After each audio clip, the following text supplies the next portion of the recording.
Good afternoon, नमस्कार, okay morning. आप सबका बहुत बहुत स्वागत है आज के सेशन में। मेरा नाम इशफाकुर रहमान और मैं रीजनल हेड हूँ नॉर्थ ईस्ट का।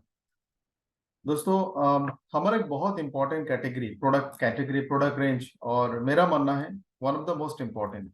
और आज के जमाने के साथ, आज के हालात के साथ, ये बहुत जरूरी कैटेगरी है हमारा प्रोडक्ट्स का, जिसका नाम है चरक रेंज। और हमें पता है ये आयुर्वेदिक प्रोप्राइटरी मेडिसिन जैसा ही है। ये बिल्कुल आयुर्वेदिक मेडिसिन है जो आयुर्वेदिक डॉक्टर्स हमें लिखते हैं। It is just that. दोस्तों, हम सबको मालूम है मार्केट में आयुर्वेद का प्रचार थोड़ा सा कम है। लोगों में आयुर्वेद का एक्सेप्टेंस भी थोड़ा सा कम है। इसके कई सारे रीजन है। इसके प्रमोशन उतना धूमधाम से नहीं होता। लोगों को इसके बारे में सीखने का ज्यादा स्कोप नहीं है, मौका नहीं है। और लोग जनरली जानते हैं ये जड़ी बूटी से बनता है, इसका काम उतना नहीं होता है। तो इस तरह का धारणा लोगों के मन में है। लेकिन पिछले कुछ सालों में हमें चेंजेस देखने को मिले हैं। हाल ही में गुजरात में G20 समिट हुआ था। उसमें WHO का प्रेसिडेंट भी था, चेयरमैन प्रेसिडेंट जो भी बोलते हैं। तो उन्होंने कहा है कि ट्रेडिशनल मेडिसिन, खास करके इंडिया का जो ट्रेडिशनल मेडिसिन है, जो आयुर्वेदा है, ये बहुत रिच है। यानी इसका जो वेरिएशन है ये बहुत बड़ा है। इसमें हर तरह का मेडिसिन उपलब्ध है और इसका जोरों शोरों से प्रमोशन होना चाहिए। दोस्तों, ये टाइम है जब पूरी दुनिया में धीरे धीरे लोगों को आयुर्वेदा अच्छा लगने लगा है। लोग इसके बारे में बातचीत करते हैं। लोग आयुर्वेदिक मेडिसिन पे धीरे धीरे आने लगे हैं। तो हमारे लिए अच्छी खबर है। और जैसे जैसे आप लोग भी मार्केट में चरक प्रोडक्ट का प्रचार करते हो, लोगों के मन में आयुर्वेद के बारे में एक अच्छा फीलिंग्स आएंगे। वो आयुर्वेदिक प्रोडक्ट्स को अच्छे से एक्सेप्ट करेंगे। लेकिन इसके लिए हमें लोगों को आयुर्वेद का सही जानकारी देना होगा। तो आज हम, अगर किसी को मेरा वॉइस नहीं आ रहा है तो बाकी लोग भी लिखे। अगर किसी एक को नहीं आ रहा है तो आपके ही नेट में इश्यू होगा, please check.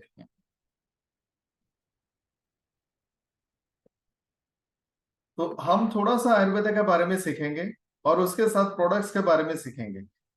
Sound, video, PPT clear है?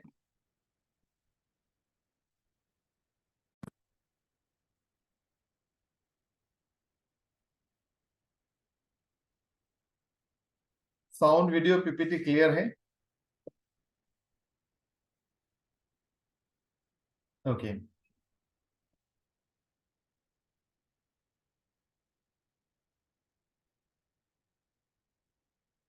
दोस्तों, हमें भी, मुझे भी लगता है कि हम में से बहुत सारे लोग जो Ayurvedic medicine, Ayurvedic products, Ayurvedic supplements का साथ काम कर रहे हैं, उनको भी शायद हो सकता है आयुर्वेद का जो सही बैकग्राउंड है, आयुर्वेद का जो एग्जैक्ट मतलब डेफिनेशन, इसका जो प्रिंसिपल है, शायद हम में से बहुत सारे लोगों को नहीं पता। तो दोस्तों, ये बहुत जरूरी है।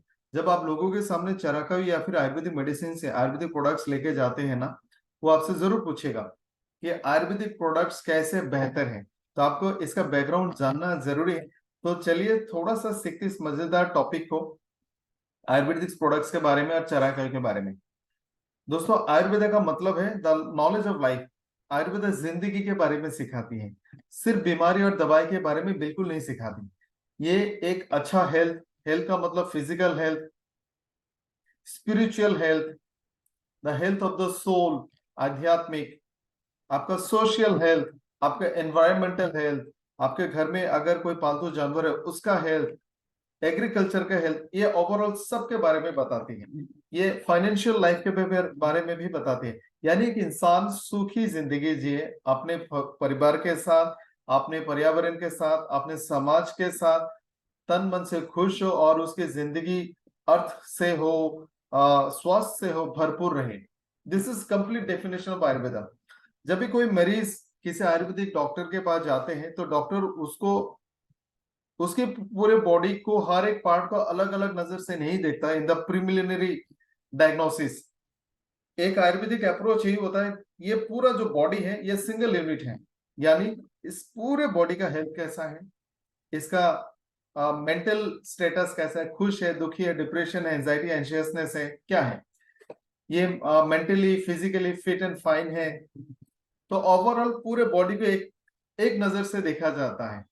उसके बाद ऑर्गन टू ऑर्गन का अगर डायग्नोसिस करना होगा दैट इज लेटर, लेकिन इंडिविजुअली होल बॉडी को एक सिंगल यूनिट के हिसाब से देखा जाता है।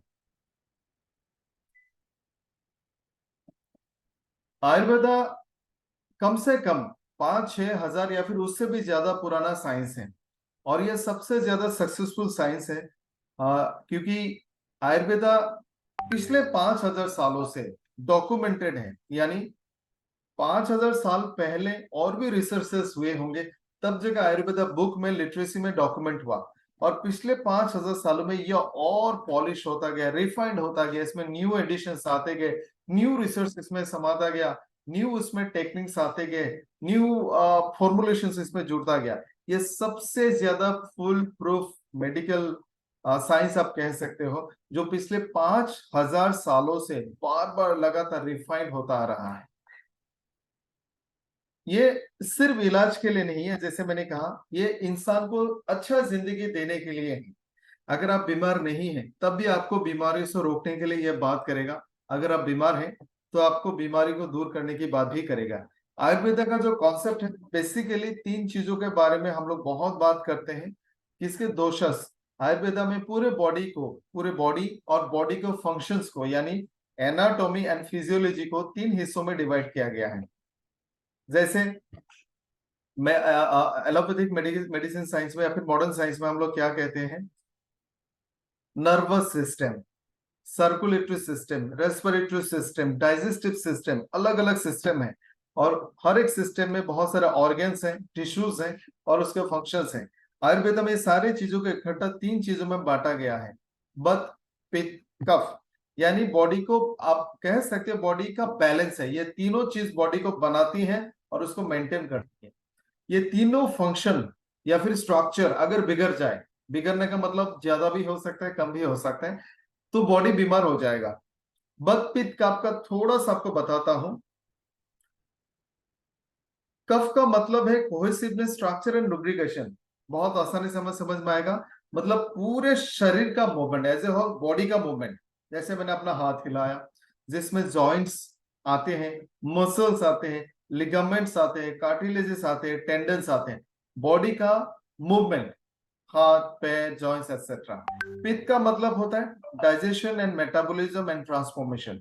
हमने खाना खाया, खाना हजम हो गया, हजम होने के बाद उससे एनर्जी मिलेगी, वो एनर्जी बॉडी काम करने में इस्तेमाल करेगी या फिर स्टोर करेगी। So this is digestion, metabolism and transformation. और जो अनवांटेड चीजें हैं वो बॉडी से बाहर जाएगी। उसके बाद आता है बथ। बथ का मतलब है मूवमेंट एंड कम्युनिकेशन, बॉडी के अंदर की चीजों का मूवमेंट, जैसे ब्लड मूवमेंट होती रहती है, lymph, nervous system, nerve signals, lymphatic system, lungs movement होती है, हार्ट मूवमेंट होता है, मतलब इंटरनल ऑर्गन मूव करता है तो ब्लड प्रेशर बनता है। तो ये बथ पित्त कफ, इन चीजों को इकट्ठा हम पूरे बॉडी को डिस्क्राइब कर सकते हैं। जरा सोचिए, अगर बथ बिगड़ जाए, यानी बॉडी के अंदर का movement, blood, circulatory fluid, body में जितने भी फ्लूइड्स हैं, किडनी के थ्रू से 180 लीटर ब्लड रोजाना पास होता है, उसमें अगर गड़बड़ हो जाए, पूरे शरीर में 5 से 6 लीटर ब्लड दौड़ता रहता है, नर्व नर्व के सिग्नल्स पास होते रहते हैं, बॉडी एक ऑर्गन दूसरे ऑर्गन, ब्रेन दूसरे ऑर्गन से कम्युनिकेट करता है, ये सारे कम्युनिकेशन अगर गड़बड़ हो जाए तो इंसान बीमार हो जाएगा। नर्व्स अगर कम्युनिकेट करना बंद कर दे, उसको हम पैरालिसिस कहते हैं। उसी तरह से पित्त और कफ, बत पित्त कफ, ये तीनों चीज सही संतुलित रूप से रहेगा तो आप स्वस्थ हैं, आप फिट एंड फाइन है। अगर बिगड़ गया तो हम बीमार हैं। और जैसे पूरे ब्रह्मांड की रचना हुई है कुछ 5 तत्वों से, हमारा शरीर भी इन्हीं 5 तत्वों से बना है, आकाश, वायु, अग्नि, जल, पृथ्वी। आकाश और वायु से बत बनता है, अग्नि और जल से पित्त बनता है, जल और पृथ्वी से कफ बनता है। तो बॉडी का अंदर का, जैसे आप पित्त को देख के समझ सकते हो, अग्नि का मतलब है बॉडी में एनर्जी बनने के लिए बॉडी के अंदर बर्निंग होती है, कार्बोहाइड्रेट और ऑक्सीजन मिक्स होता है, वो जलता है, तब जब हमें ताकत मिलती है। तो सारे डेफिनेशन पूरे बॉडी को इन वन वे डिस्क्राइब करती है। एक ये वाला स्लाइड बहुत इंपॉर्टेंट है, आप थोड़ी देर के लिए भूल जाओ आयुर्वेदा को, आपसे मैं दो चार सवाल पूछूंगा, आप ये से नो में जवाब देना। अगर कोई इंसान रोज बाहर खाना खाएगा, रेस्टोरेंट का खाना खाएगा, बहुत ज्यादा तेल मसाला वाला खाना खाएगा, बहुत ज्यादा फास्ट फूड जंक फूड खाएगा, बहुत ज्यादा ब्रिवरेजेस लेंगे, कार्बोनेटेड ड्रिंक्स लेंगे, तो क्या उसका डाइजेशन सिस्टम सही रहेगा या बिगड़ जाएगा? आप लोग प्लीज चैट बॉक्स में रिप्लाई कर सकते हैं। क्या उसको एसिडिटी होगी, लिवर प्रॉब्लम्स हो सकते हैं, डाइजेस्टिव डिस्टर्बेंसेस हो सकते हैं, गैस बन सकती है? बिल्कुल। यानी खाने पीने से हमारा बॉडी के फंक्शंस में बदलाव आते हैं। मॉडर्न साइंस में कहा जाता है बॉडी का पूरा फंक्शन न्यूट्रिशन पे डिपेंड करता है। हमें रोजाना एडल्ट्स को, बड़े लोगों को 40 न्यूट्रिशियस चीजें लेनी चाहिए, vitamin, mineral, protein, amino acid etcetera. और ग्रोइंग चिल्ड्रन को 60 चाहिए। इसमें से कोई भी न्यूट्रिशन अगर कम होगा तो इंसान का शरीर बीमार हो सकता है। तो न्यूट्रिशन की कमी से बॉडी कमजोर, बीमार हो सकता है। बहुत ज्यादा एबनॉर्मल खाना, एबनॉर्मल का मतलब है तेल लिमिट से ज्यादा, मसाले लिमिट से ज्यादा, फ्राइंग लिमिट से ज्यादा, प्रिजर्वेटिव लिमिट से ज्यादा, पैक्ड फूड लिमिट से ज्यादा, जिसको हम फास्ट फूड, जंक फूड, बाहर का खाना कहते हैं। उस तरह का खाना खाने से भी प्रॉब्लम होता है। अगर कोई एक पर्टिकुलर फूड हम ज्यादा लेते हैं, जैसे बहुत ज्यादा कार्बोहाइड्रेट ले लिया, लेकिन हम लोग साग सब्जी सलाद वगैरह कम लिए, तो बॉडी में कार्ब ज्यादा आ जाएंगे, वेट गेन हो सकता है, डायबिटीज की प्रॉब्लम हो सकती है। यानी पूरे बॉडी का जो संतुलन है उसका कनेक्शन हमेशा खाने के साथ होता है। जैसे कोई इंसान, बहुत सारे इंसान हैं जो मॉन्क्स होते हैं, उनका खाना बहुत लिमिटेड है, लेकिन फ्रूट्स बहुत ज्यादा खाते हैं, उनका बॉडी बिल्कुल फिट एंड फाइन है। वो कार्बोहाइड्रेट कम लेते हैं, विटामिन मिनरल ज्यादा लेते हैं, जिसके वजह से उनका बॉडी कभी बीमार नहीं होता, उल्टा फिट एंड फाइन रहता है। बहुत सारे लोग हैं जिनका लाइफ रेस्ट, मतलब बहुत सेडेंटरी लाइफ है, रेस्ट में रहते हैं, लेकिन खाना ज्यादा खाते हैं, जिसके कारण वेट गेन होता है, फिर जॉइंट्स में प्रॉब्लम आते हैं। तो खाने का कनेक्शन हमारे हेल्थ के साथ हमेशा रहा है, आगे भी रहेगा, और ये सबसे इंपॉर्टेंट कनेक्शन है अच्छे हेल्थ को मेंटेन करने का, कि आप खाने पे ध्यान दो। तो हम थोड़ा सा समझेंगे कि बत पित्त कफ, ये तीन जो दोषा है, त्रिदोषा, कौन सा खाने से सही होता है, क्या खाने से बिगड़ जाता है। सबसे पहले कफ की बात करते हैं, बॉडी का जो स्ट्रक्चर, लुब्रिकेशन, कोहेसिवनेस, उसके बारे में। कुछ चीजें खाने से हमारा कफ बिगड़ जाता है। अक्सर ज्यादा खाना खाने से, जैसे अगर लोग बहुत ज्यादा खाना खाएंगे, जाहिर है वजन बढ़ेगा। वजन बढ़ेगा तो जॉइंट्स में प्रॉब्लम आएंगे, चलने फिरने में दिक्कत होगा। और अगर वजन ज्यादा कंटिन्यूअसली बढ़ता रहा तो बोन्स में इरोजन होंगे, हड्डियां घिस जाएगी, घुटनों में दर्द होगा। तो ज्यादा खाना खाने से कफ में प्रॉब्लम आते हैं। इसीलिए हल्का खाना खाना चाहिए। हल्के का मतलब कार्बोहाइड्रेट कम हो, फ्रूट्स वेजिटेबल ज्यादा हो, जिससे हमें ताकत मिलती है। कार्बोहाइड्रेट वो आप मिनिमम ले, फैटी फूड कम ले। तो हमारा खाना थोड़ा पतला, लो, लाइट होना चाहिए। और it should be mixture of all kind of taste, मतलब उसमें थोड़ा सा मीठा हो, थोड़ा सा नमकीन हो, थोड़ा सा पंजेंट हो, थोड़ा सा स्ट्रिंजेंट हो। सारे टेस्ट का मतलब है फ्रूट्स, वेजिटेबल, नींबू, दही, एक्सेट्रा। तो हमें सारे चीजों का कॉम्बिनेशन में लेना चाहिए। जैसे आप इसमें कुछ आप रॉ फ्रूट्स भी ले सकते हैं, रॉ वेजिटेबल्स। रॉ वेजिटेबल्स में आते हैं जो हम सलाद में ले सकते हैं, तो आप कच्चा कच्चा लें। कुछ फ्रूट्स हमेशा उसमें आप शामिल करें। कुछ फ्रूट्स ऐसे जो हम कच्चा भी ले सकते हैं, लेकिन इसमें आप पका हुआ फ्रूट्स को शामिल करें। होल ग्रेन, जैसे हम जब चावल लेते हैं उसका राइस बनाते हैं, आटे लेते हैं उसका रोटी बनते हैं, ज्यादातर पॉलिश्ड ग्रेन होते हैं। आप होल ग्रेन लो जिसमें फाइबर होता है।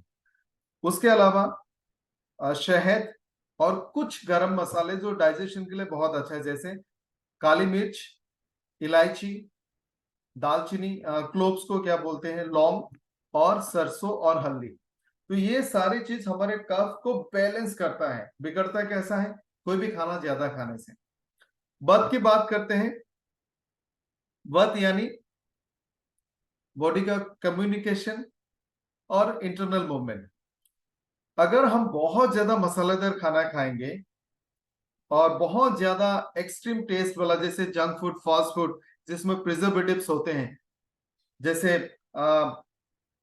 विनेगर टाइप का, अगर बहुत ज्यादा फ्राइड चीजें खाते हैं जिसमें विनेगर डाला जाता है, इस तरह का खाना खाने से हमारा बर्थ बहुत जल्दी बिगड़ जाता है। तो इसको सही करने के लिए हमें तीनों चारों टेस्ट को बैलेंस करना है, salt, sweet, astringent and pungent. ये सारे हर तरह का टेस्ट को बैलेंस करके लेना है। हमें ज्यादा वाटरी फूड इसमें प्रिफर करना है। अगर किसी का बर्थ बिगड़ गया है, वाटरी फूड आप प्रिफर करो। वाटरी फूड में बहुत सारे जूसेस आएंगे, फ्रूट्स आएंगे, जैसे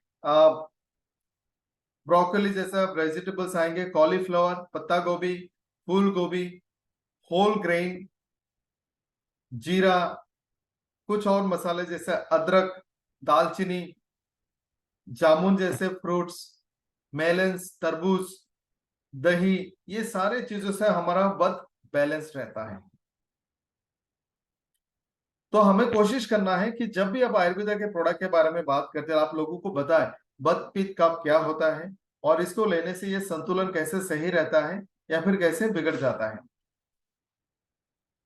इसके अलावा आप सूप्स को भी सजेस्ट कर सकते हैं, इससे भी हमारा बहुत बैलेंस रहता है। कुछ फ्रूट्स में अच्छा फैट होता है, जैसे dry fruits, avocado, butter milk, चीज, इन सारी चीजों में अच्छा फैट होता है। अंडा, होल मिल्क, कोकोनट यानी नारियल, बादाम, ये सारे चीज भी हमारे बर्थ को बैलेंस करता है। नेक्स्ट है पित्त, जो डाइजेशन, मेटाबॉलिज्म और ट्रांसफॉर्मेशन के साथ कनेक्टेड है।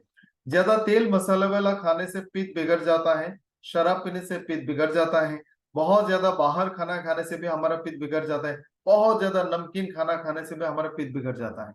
और इसको सही करने का तरीका क्या है, आपको बैलेंस करना होगा, स्वीट, सॉल्ट, बिटर, हर तरह का टेस्ट वाले खाने से। कुछ चीजें हैवी होते हैं, जैसे आ, आप हैवी फ्रूट्स, जैसे पेट भर सकता है, या फिर बहुत बार हम खाना ना खा के फ्रूट से भी पेट भरते हैं, फ्रूट सलाद से, उस तरह का हैवी ऑल्टरनेटिव फ्रूट्स आप ले सकते हैं, जैसे केला हो गया, आम हो गया, इस तरह के जो हैवी फ्रूट्स एंड वेजिटेबल्स होता है आप उसको ले सकते हैं। मिल्क प्रोडक्ट ले सकते हैं। इसमें दो तीन चीज आप हमेशा शामिल करें। जितने भी चटनी हम खाते हैं ना घरों में, वो चटनी एक्चुअली सिर्फ टेस्ट मेकिंग के लिए नहीं है, वो डाइजेशन के लिए इंपॉर्टेंट है। जैसे आपने धनिया का पत्ता, पुदीना का पत्ता, करी पत्ता को मिक्स करके कोई चटनी बनाया, ये जो तीनों पत्तों का मैंने नाम लिया, डाइजेशन के लिए बहुत अच्छा है। तो इस तरह का जितने भी ग्रीन लिप्स का चटनी बनता है, आप उसको शामिल करें, इससे डाइजेशन अच्छा होता है, गैस की प्रॉब्लम कम होती है, तो हमेशा आप इसको शामिल करें। कुछ चीजें हमें अवॉइड करना होगा पित्त को बिगड़ने, पित्त को सही रखने के लिए। बहुत ज्यादा खट्टा चीज से एसिडिटी होता है, हार्टबर्न हो सकता है। जो एक्सेसिव खट्टा है उनको अवॉइड करें। बहुत ज्यादा मात्रा में आलू, टमाटर और बैंगन ना खाएं, थोड़ा सा लिमिट में खाएं। तो ये है बत पित्त का आपको बैलेंस करने का तरीका। दोस्तों, आप जब भी आयुर्वेदिक प्रोडक्ट्स लेके जाते हैं, लोगों से बात करते हैं, उनको ये चीजें जरूर बताएं, तो वो लोग आयुर्वेदा को समझेंगे और उनको ये एहसास होगा कि हमारे खाने पीने से ही प्रॉब्लम्स होती है, वो रिलेट कर पाएंगे। जैसे जब आप उनको पूछेंगे उनके खाने पीने का तरीका, तो आपको पता चलेगा। अगर उसमें कुछ कम ज्यादा है तो आपको समझ में आ जाएगा क्या क्या बिगड़ सकता है। जैसे बत अगर बिगड़ गया, बॉडी टाइट हो जाएगा, जॉइंट पेन हो सकता है, क्योंकि बर्थ मूवमेंट, कोहेसिवनेस इन्हीं चीजों से है।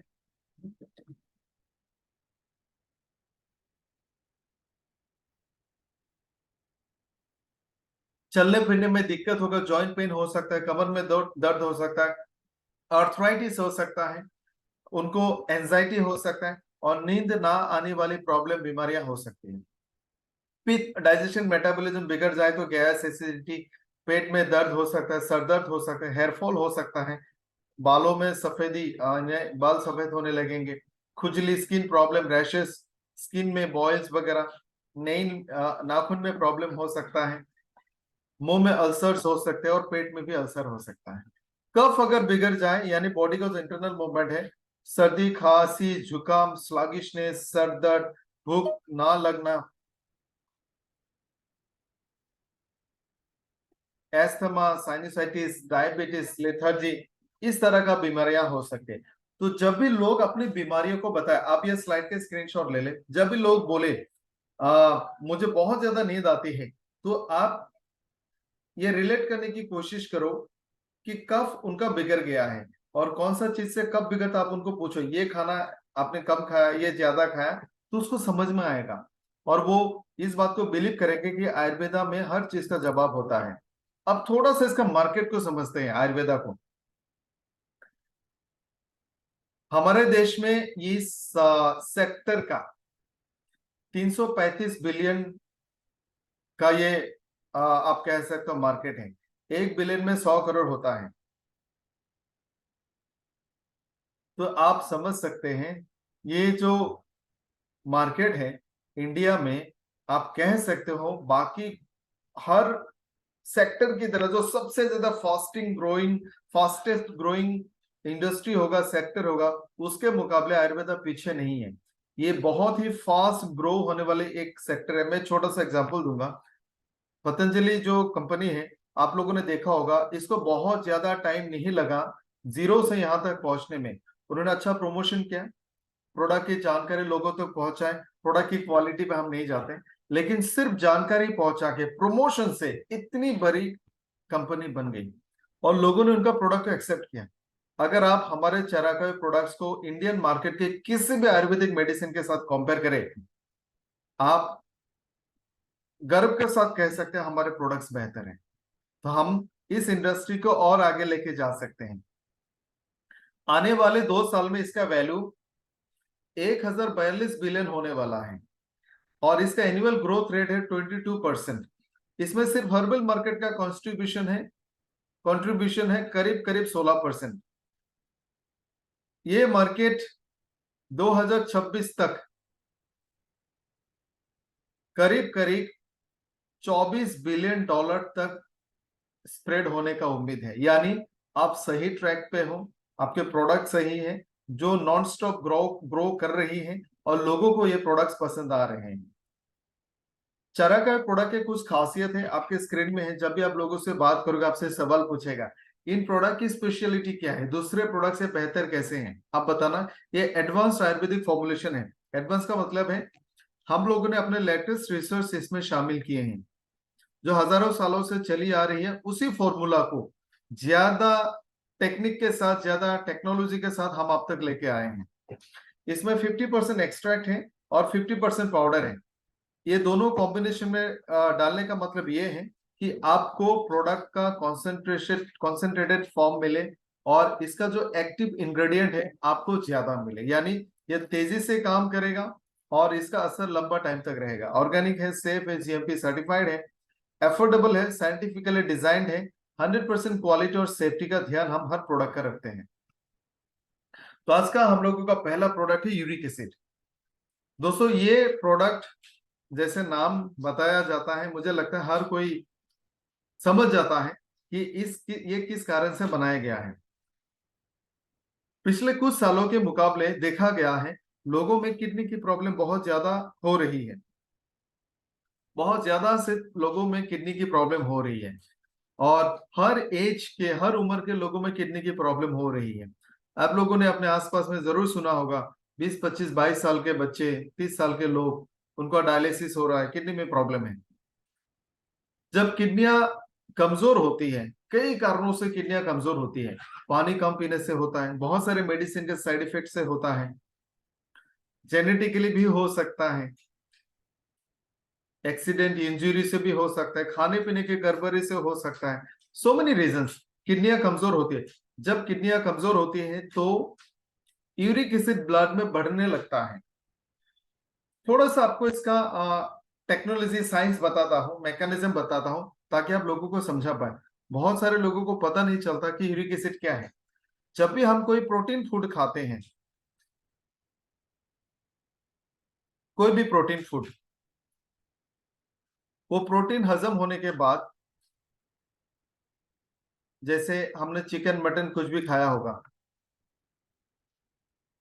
दाल खाए होंगे, दूध लिए होंगे, जस्ट ए मिनट, सुबह से लेकर शाम तक जो भी हम खाना खाते हैं प्रोटीन वाला, बहुत सारे चीज होता है। उसमें से एक तरह का आप कह सकते हो कि एक तरह का प्रोटीन वाला खाना ऐसा है जिससे प्यूरिन बनता है। हमने प्रोटीन खाया, प्रोटीन से हमें एमिनो एसिड मिला, और उस एमिनो एसिड जब हजम हो जाएगा उसमें से कुछ चीजें तोड़ फोड़ने के बाद बाहर चला जाएगा।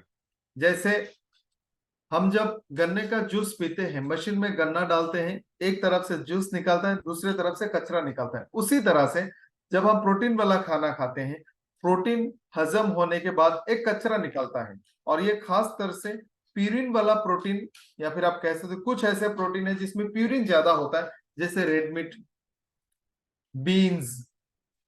इस तरह का प्रोटीन वाले खाने से ज्यादा यूरिक एसिड का उत्पादन होता है, और हमारा किडनी एक हद तक यूरिक एसिड को बॉडी से बाहर निकल पाती है।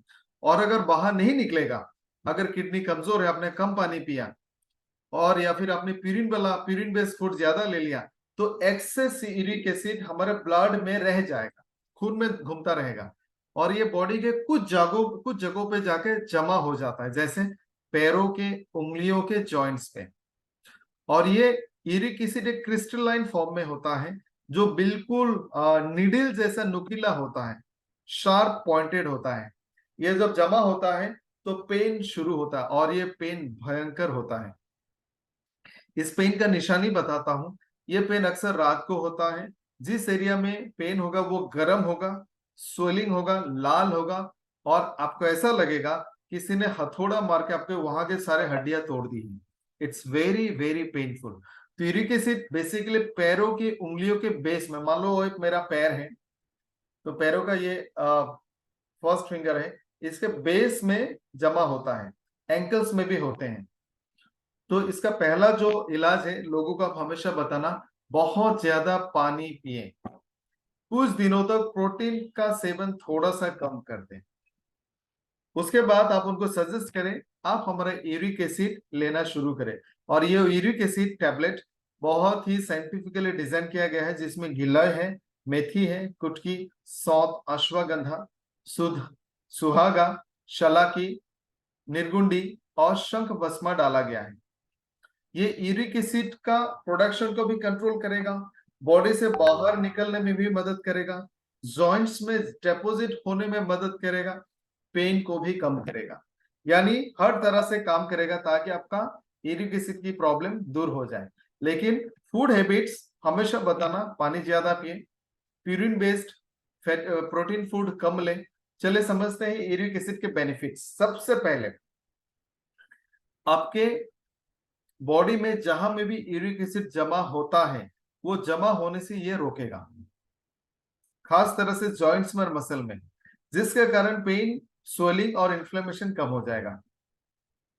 इम्यून सिस्टम को बहुत अच्छा रखेगा। बहुत बार इम्यूनिटी के गड़बड़ के कारण से भी आप कह सकते हो ये प्रॉब्लम होती है। दोनों किडनियों को बहुत अच्छा रखेगा, किडनी ज्यादा से ज्यादा यूरिक एसिड फिल्टर आउट करेगा। चौथा फायदा है, ज्यादा यूरिक एसिड अगर कहीं पे जमा होने लगता है तो वो जमा होके वो परमानेंटली हड्डी को डिफॉर्म कर देता है। मान लो अगर आप देख सकते हैं मेरा हाथ, मान लीजिए ये मेरा नॉर्मल जॉइंट है, अगर यहाँ पे यूरिक एसिड जमा होता गया होता गया होता गया, ये थोड़ा स्वेलिंग हो जाएगा, और ये थोड़ा ऐसे बाहर की तरफ आ जाएगा। तो यूरिक एसिड की जमा होने से हड्डियों में चेंजेस आते हैं, और वो परमानेंटली थोड़ा सा शेप बिगड़ जाता है, तो उसको भी रोकने में मदद करेगा। इसको लेने का तरीका समझना बहुत जरूरी है। अगर किसी का वजन 60 केजी से ज्यादा है, आप उनको 2 टैबलेट दो, सुबह शाम, या फिर सुबह दोपहर शाम 3 बार भी दे सकते हैं। 2 टैबलेट 2 बार से 3 बार। अगर वजन 60 या नीचे है, आप एक एक टैबलेट 2 से 3 बार देना। तो दोस्तों, आप लोग इस प्रोडक्ट का रेटिंग दे सकते हैं, यूरिक एसिड।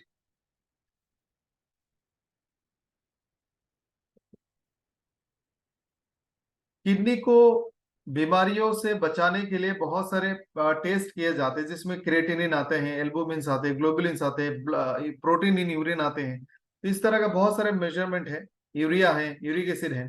तो कोई भी चीज अगर बढ़ गया है, इसका मतलब है किडनी में प्रॉब्लम है, और तब आप इसके साथ पुनर्नवा एक प्रोडक्ट है वो भी सजेस्ट कर सकते हैं, या फिर हर्बल फूड का किडनी फ्यूल भी सजेस्ट कर सकते हैं। चलिए दोस्तों, आगे बढ़ते हैं एक और इम्पोर्टेंट प्रोडक्ट की तरफ, कैलकुली फ्लश। ये भी किडनी से कनेक्टेड है। दोस्तों ये भी बहुत कॉमन डिजीज हो गया है कि लोगों के किडनी में पत्थर होना शुरू हो गया। और ये जो पत्थर है, ये जो पत्थर है, ये जो सड़कों में मिलता है ऐसा पत्थर नहीं है, ये मिनरल सॉल्ट है। Mineral salt. हमारा किडनी एक बेहतरीन फिल्टर है। और जैसे हमारे घरों में पानी को फिल्टर करने के लिए कैंडल होता है फिल्टर में, उसी तरह से हमारे किडनी में छोटे छोटे कैंडल यूनिट्स होते हैं। आप कह सकते हो कैंडल जैसा छोटा छोटा कैंडल है। और इन कैंडल्स का नाम है नेफ्रॉन। और ये छोटा सा स्ट्रक्चर है, बहुत छोटा सा स्ट्रक्चर। वो देखने में थोड़ा सा यू शेप का होता है। तो यू शेप की थ्रू से ब्लड गुजरती है, उसको नेफ्रॉन कहते हैं। छोटा छोटा कैंडल आप कह सकते हैं। और यू का एक सर होता है, उसको ग्लोमेरुलस बोमेंस कैप्सूल भी कहा जाता है। जैसे मान लो किडनी में एक छोटा सा फिल्टर है, उसका नाम है नेफ्रॉन। और ये जो नेफ्रॉन का सर है देखने में कुछ मेरा हाथों जैसा है। और मेरे हाथों जैसा नेफ्रॉन के सर पे खून के बहुत सारे नलियां रहेंगी, ब्लड की पाइप्स, जो बहुत पतला नलिया है।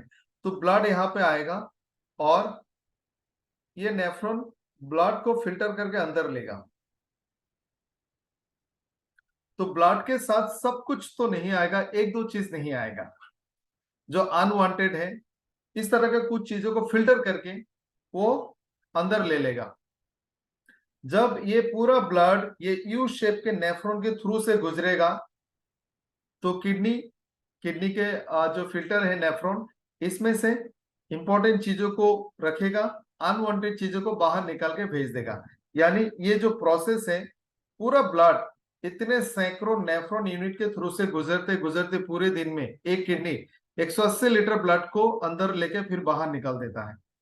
यानी 180 लीटर, जैसे पानी फिल्टर होता है ना ऊपर से नीचे, 180 लीटर ब्लड फिल्टर आउट हो गया। जब हम खाना गड़बड़ खाते हैं, जब हम पानी कम पीते हैं, जब हम बहुत ज्यादा मेडिसिन लेते हैं, खास करके पेन किलर एंड ऑल, जब हम बाहर का खाना बहुत ज्यादा खाते हैं, तो ब्लड में इस तरह के बहुत सारे चीजें आ जाती हैं जो हमारे काम का नहीं है। और ऐसे में अगर आपने पानी कम पिया, तो किडनी का जो फिल्टर है नेफ्रॉन्स, वो जब सारे ब्लड को अंदर लेगा और फिर बाहर पुश करने के, बाहर निकलने की कोशिश करेगा, सारा कुछ बाहर नहीं जाता क्योंकि पानी कम पिया, तेल मसालेदार खाना बहुत ज्यादा खाया। तो ये सॉल्ट किडनी के अंदर धीरे धीरे जमा होने लगता है, थोड़ा थोड़ा सॉल्ट, ये थोड़ा थोड़ा माइन्यूट, बिल्कुल थोड़ा सा नमक जमा होने लगता है। और महीने साल भर में ये छोटा मोटा क्रिस्टल बन जाता है, स्टोन की तरफ, स्टोन की तरह, जिसको हम लोग किडनी स्टोन कहते हैं। पूरे किडनी के सिस्टम में जो एक्सक्रीटिव सिस्टम है, पूरे फंक्शन में ये स्टोन कहीं में भी बन सकता है। किडनी का जो अगर आप स्ट्रक्चर को समझे, किडनी का जो अंदर का पार्ट है और जो बाहर का पार्ट है, जैसा मेडुला और कॉर्टेक्स कहते हैं, तो ये स्टोन कहीं में भी बन सकता है। किडनी के अंदर की तरफ बन सकता है जहां पे फिल्टर हो रहा है, या फिर फिल्टर होने के बाद इसमें से जो पानी निकल के बॉडी बाहर निकालेगा पेशाब की फॉर्म में, वो किडनी के मिडिल में से बाहर निकल के आते हैं यूरेटर के माध्यम से। वहां में भी सॉल्ट स्टोन फॉर्म हो सकता है, यूरिनरी ब्लैडर में हो सकता है, यूरेटर उसमें हो सकता है। तो ये जो स्टोन है कहीं में भी फॉर्म हो सकता है। और अगर हमने इसका सही टाइम पे सही तरह से इसका ध्यान नहीं दिया, स्टोन धीरे धीरे बड़ा होगा। और ये स्टोन यूरिन की पसेस वाले रास्ते में जाके ब्लॉक भी कर सकता है, बहुत ज्यादा पेन होगा, किडनी में दूसरे प्रॉब्लम शुरू हो सकता है। तो स्टोन कॉमन है, और अगर इसका ध्यान नहीं दिया गया तो ये बहुत ज्यादा नुकसान कर सकता है। हम लोग आयुर्वेदिक प्रोसेस में दो तरीके से स्टोन को क्लीन करते हैं। एक तो एक मिनिमम साइज का स्टोन फ्लश आउट कर सकते हैं कैलकुली फ्लश के माध्यम से। एक इससे अगर बड़ा होगा तो उसको छोटा छोटा साइज में रिड्यूस करके बाहर निकलते हैं। तो कैलकुली फ्लश बेसिकली उन स्टोन्स के लिए हैं जो 7 mm, 6-7 mm साइज का है या फिर इससे छोटा है। यानी ये पूरे किडनी में से आराम से बाहर आके यूरिन के माध्यम से बॉडी से बाहर जा सकता है। इससे बड़ा होगा तो बाहर आसानी से नहीं आएगा, ब्लॉकेज करेगा। तो कैलकुली फ्लश खास तरह से किडनी स्टोन की फॉर्मेशन को रोकने के लिए और छोटे मोटे किडनी स्टोन्स को बाहर निकालने के लिए डिजाइन किया गया है। ये बहुत सिंपल और साधारण तरीका है। और इसको गिने चुने और बहुत ही कारगर जड़ी बूटियों से बनाया गया है। तो चलते हैं, इसको समझते हैं। ये पाउडर या पेस्ट फॉर्म में आप कह सकते हो। इसको दही के साथ मिक्स करके आपको लेना होगा 5 दिन, 4 दिन, 5-5 ग्राम करके 4 दिन लेना है। यानी एक कैलकुलेट फ्लश का जो डोज है वो सिर्फ 4 दिन के लिए है। एक डिब्बा आप लेंगे, उसमें 20 ग्राम पाउडर है। आपको 5-5 ग्राम करके 4 दिन लेना है दही के साथ मिक्स करके, और उसके बाद आपको कैलकुलेट फ्री लेना है। कैलकुलेट फ्लश का जो बेनिफिट्स है थोड़ा सा समझते हैं।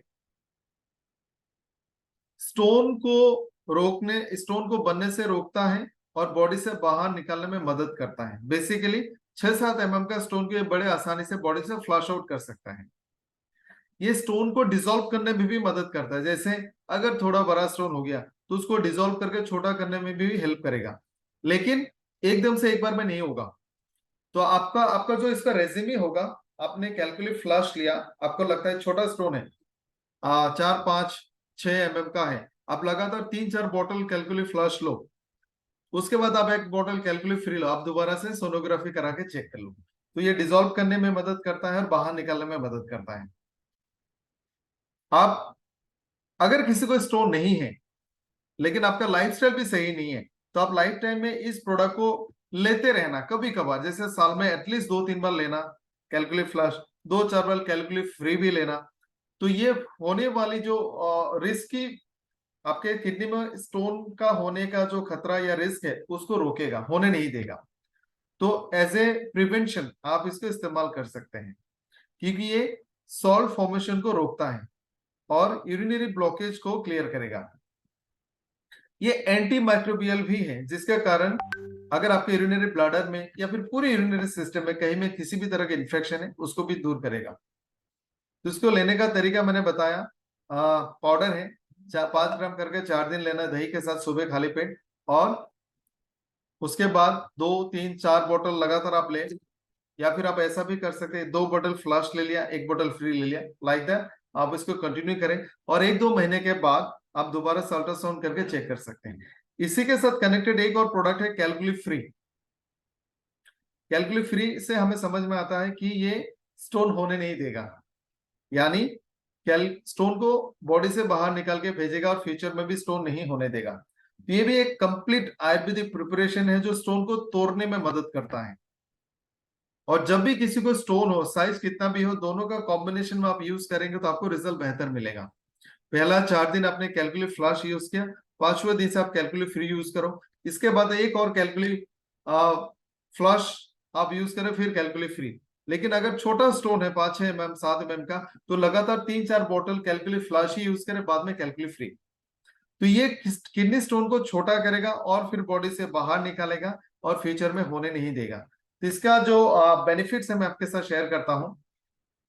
किडनी स्टोन को बॉडी से बाहर निकलने में मदद करता है और किडनी स्टोन से होने वाले प्रॉब्लम्स को, नुकसान को, सिम्टम्स को रोकती है। पेन, यूरिन में प्रॉब्लम, फॉसिस में प्रॉब्लम, एक्सेट्रा। किडनी में स्टोन बनने से रोकता है। अगर किसी के बॉडी से अगर स्टोन निकल गया, इसका मतलब उसका लाइफस्टाइल ऐसा है कि उसका स्टोन फिर से हो सकता है। तो आप उनको प्रिवेंशन के लिए भी अगले 2-4 महीने तक कैलकुलेट फ्री दे सकते हैं। यानी जब तक ये लेता रहेगा, स्टोन बनने का जो चांस है, खतरा है, बिल्कुल कम हो जाता है। इसके अलावा ये भी एंटी माइक्रोबियल है। ये किसी भी तरह इन्फेक्शन किडनी में, ब्लडर में, यूरेटर्स में, यूरिनरी यूटीआई को रोकने में मददगार है। इससे आपको ये भी पता होगा कि बहुत बार ऐसा होता है कि आपका यूरिन से बहुत ज्यादा बर्निंग फीलिंग होता है, जलने की, जलता है आपका यूरिन, यानी यूरिन एसिडिक बन गया।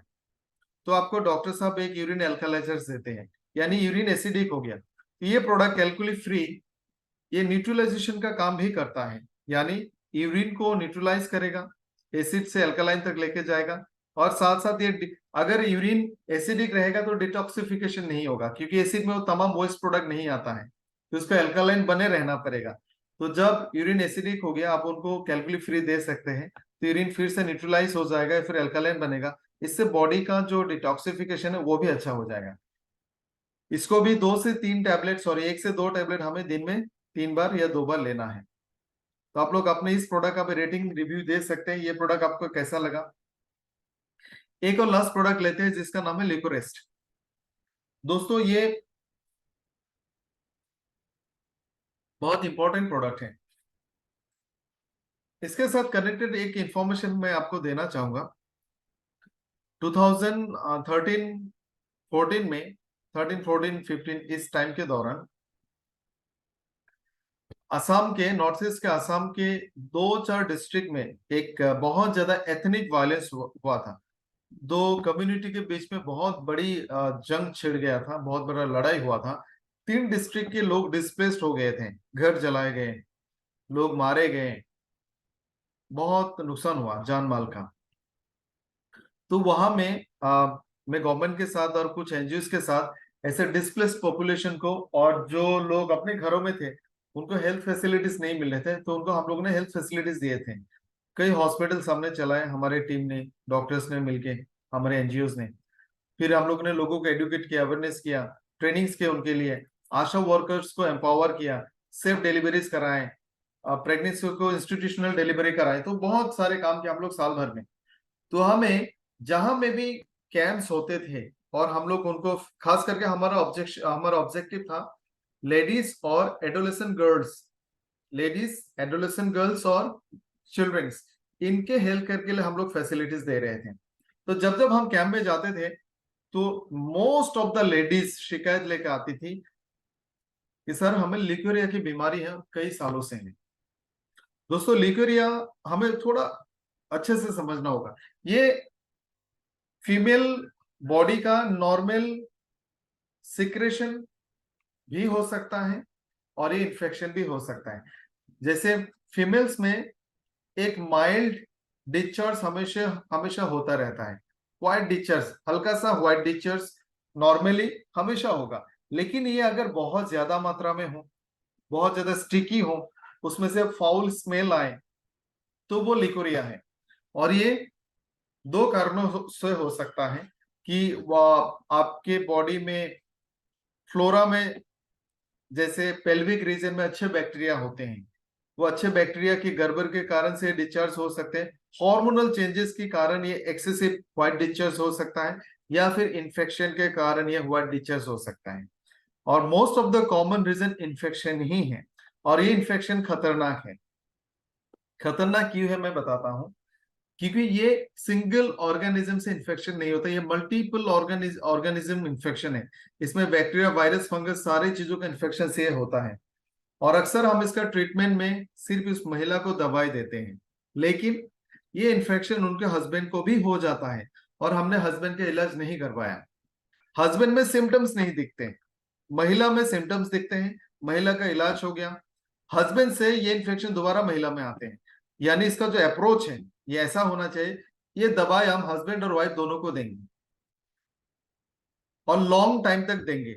एलोपैथिक सिस्टम में इसमें जो मेडिसिन दिया जाता है उसमें 3 एंटीबायोटिक का कॉम्बिनेशन दिया जाता है, सेक्निडाजोल, फ्लूकानाजोल और एजिथ्रोमाइसिन।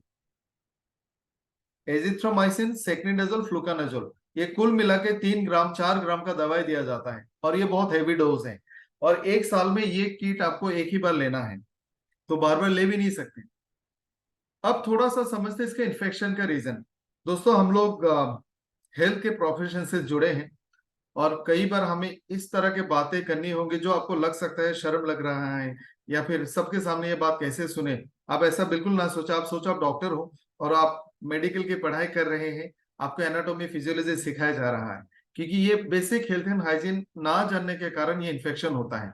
दोस्तों लोग जब टॉयलेट करते हैं और उसके बाद जब उसको वॉश करते हैं, हाथ का जो डायरेक्शन है, ज्यादातर लोग डायरेक्शन धोने के टाइम पे हाथ को नीचे से ऊपर लेके आते हैं, जिसके कारण उनका गंदा हाथ उनके यूरिनरी एरियाज में आ जाता है। और ये बैक्टीरिया, वायरस, फंगस अक्सर स्टूल में होता है, जो यूरिन के एरिया में पहुंच जाता है, और ये सबसे कॉमन रीजन है इस इन्फेक्शन का। तो पहला रीजन, पहला काम जो हमें करना है, नाखून छोटा करना है। और टॉयलेट के बाद जो धोने का प्रोसेस होगा, आप हाथों का डायरेक्शन ऊपर से नीचे की तरफ रखें। You should not touch your genital areas. Urinary area में वो गंदा हाथ टच नहीं होना चाहिए। नंबर 2, हमेशा प्राइवेट गारमेंट्स, अंडर गारमेंट्स को अच्छी तरह से धूप में, कड़क धूप में सुखा के पहने, क्योंकि गीला कपड़ों से इन्फेक्शन फिर से होगा। रेगुलर बेसिस पे इन कपड़ों को आप चेंज करें और इसको अच्छे से धो के रखें। और जब भी इसका ट्रीटमेंट होता है तो हस्बैंड वाइफ दोनों को ये प्रोडक्ट देना चाहिए। तो लिकोरिया कॉमन है और मैंने सारे डिटेल्स में आपको बताए, और इसको सही करने का एक बहुत अच्छा और बहुत आसान प्रोडक्ट हमारे पास है, लिकोरेस्ट। इसका फायदे मैं बताता हूँ। लिकोरिया का जो सिम्टम्स है, पैरों की जो तलवा है वो जलेगा, वजन कम रहेगा, आपको नींद में प्रॉब्लम हो सकता है, आप थोड़ा सा चिड़चिड़ा हो जाएंगे, गुस्सा ज्यादा आएगा, सर दर्द हो सकता है, पीठ और लोअर एब्डोमेन में पेन हो सकता है, पीरियड में गड़बड़ हो सकता है। इस तरह का कॉमन बहुत सारे सिम्टम्स जो आपको देखेंगे, तो इसका लॉन्ग टाइम यूज से ये सारा चीज खत्म हो जाएगा। उसके अलावा बॉडी का कमजोरी, मसल वीकनेस, लिकोरिया से होने वाले अदर सेक्सुअल प्रॉब्लम्स वो भी ठीक हो जाएगा। ये एंटी माइक्रोबियल और एंटी इंफ्लेमेटरी है, और फीमेल के प्राइवेट इन्फेक्शन, प्राइवेट पार्ट्स के इन्फेक्शन को दूर करेगा, एक्सेसिव डिस्चार्ज को कम करेगा, आपके इम्यून सिस्टम को अच्छा रखेगा, और ओवरऑल जो हमारा बॉडी का जनरल हेल्थ है वो भी अच्छा रहेगा।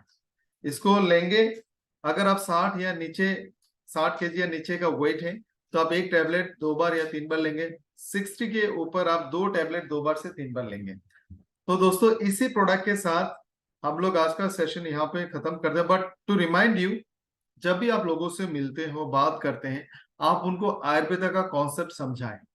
आयुर्वेदा एलोपैथ के खिलाफ नहीं है, मॉडर्न साइंस के खिलाफ नहीं है। आयुर्वेदा भी मॉडर्न साइंस है, इसमें भी बहुत सारे रिसर्चेस हो रही है, इसमें भी एडवांस स्टडीज आ रही है, इसमें भी एडवांस ट्रीटमेंट्स भी आ रहे हैं। और धीरे धीरे आप देखना, आयुर्वेदा भी उतना ही पॉपुलर हो जाएगा जितना एलोपैथ है। तो दोनों साथ साथ चल सकता है। आप लोगों को इसका बेनिफिट्स बताएं, बिना साइड इफेक्ट, लॉन्ग टाइम ले सकते हैं, खुद से ले सकते हैं, बीमारियों के ले सकते हैं, बीमारियों के लिए ले सकते हैं, प्रिवेंशन के लिए ले सकते हैं, और इसके सारे बेसिक चीजें बताएं। और आप उनको बताएं हमारे पास इस तरह के बेहतरीन प्रोडक्ट्स हैं, क्योंकि ये बहुत अफोर्डेबल है, लोग आसानी से पसंद करेंगे। तो आप हर घर में लोगों तक आयुर्वेदा और चराकाई का इंफॉर्मेशन पहुंचाएं और अपने प्रोडक्ट्स को प्रमोशन करें। तो थैंक यू सो मच, आप सब इस सेशन में आए, और अपने टीम में इस तरह का इंफॉर्मेशन आप जरूर शेयर करें। और आपके ये सारे ट्रेनिंग्स यूट्यूब चैनल में मिलेगा, मैं आपके साथ लिंक भी शेयर कर दूंगा, या फिर आप अपने अपलाइन से ले सकते हैं। Thank you so much.